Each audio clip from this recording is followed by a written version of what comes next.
से दरियाफ़्त किया कि क्या हुआ और आपने मुझे बताया कि आपने फ़ौरन पुलिस के आला अहदेदारों से बातचीत भी की। मैं आपका बेहद शुक्रिया अदा करता हूं कि आपने अपनी संवैधानिक जिम्मेदारी को एक रुकने पार्लिमान की जान पर जब कातिलाना हमला किया गया टोल गेट पर, आपने उस बात की मैं आपका शुक्रिया अदा करता हूं।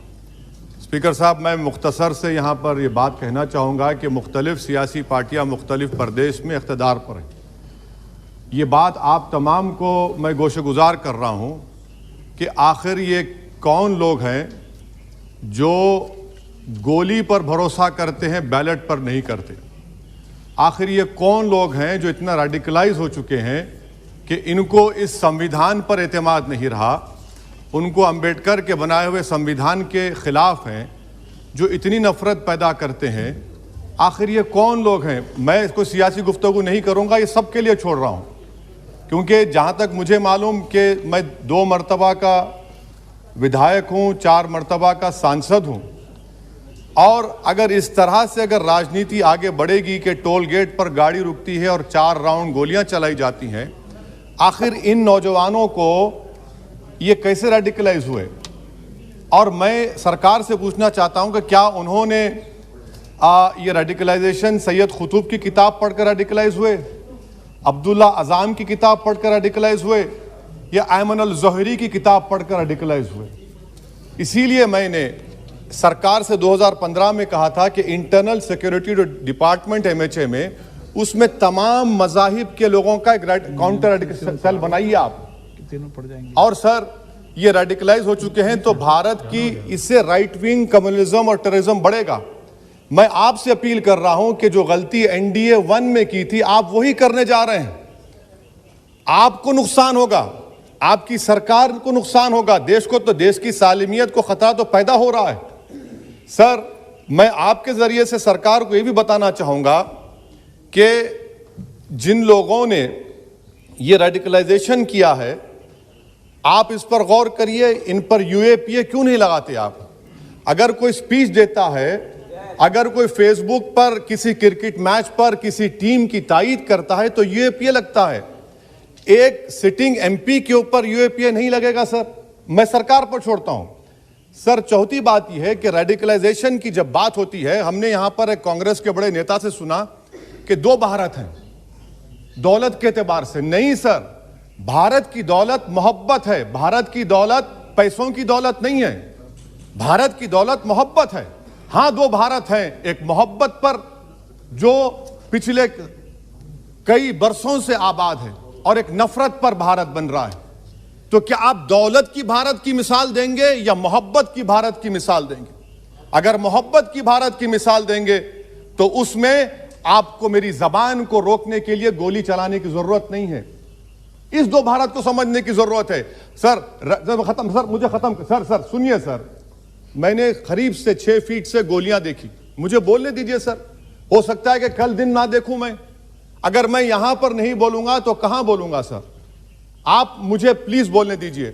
सर, मैं आपसे गुजारिश यह करना चाहूंगा कि आप हरिद्वार में, रायपुर में और इलाहाबाद प्रयागराज में मेरे बारे में क्या कहा गया? आपके नायबी की रिपोर्ट है ना, आप क्यों छुपा रहे उसको? देखिए, मैं मौत से नहीं डरने वाला हूं, हम सबको जाना है इस दुनिया से। बल्कि मैंने कह दिया कि मैं इस वतन में पैदा हुआ, मेरी मां की कोख से तो जमीन पर लिटाया गया।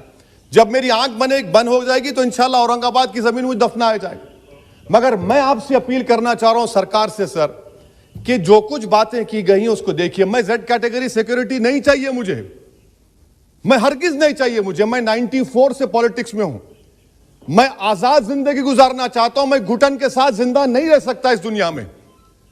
मुझे जिंदा रहना है तो अपनी आवाज उठाना है, मुझे जिंदा रहना है तो सरकार किसी के उनके खिलाफ बोलना है, और अगर गोली लगती है तो मुझे कबूल है, मगर मैं घुटन की जिंदगी नहीं गुजार सकता सर।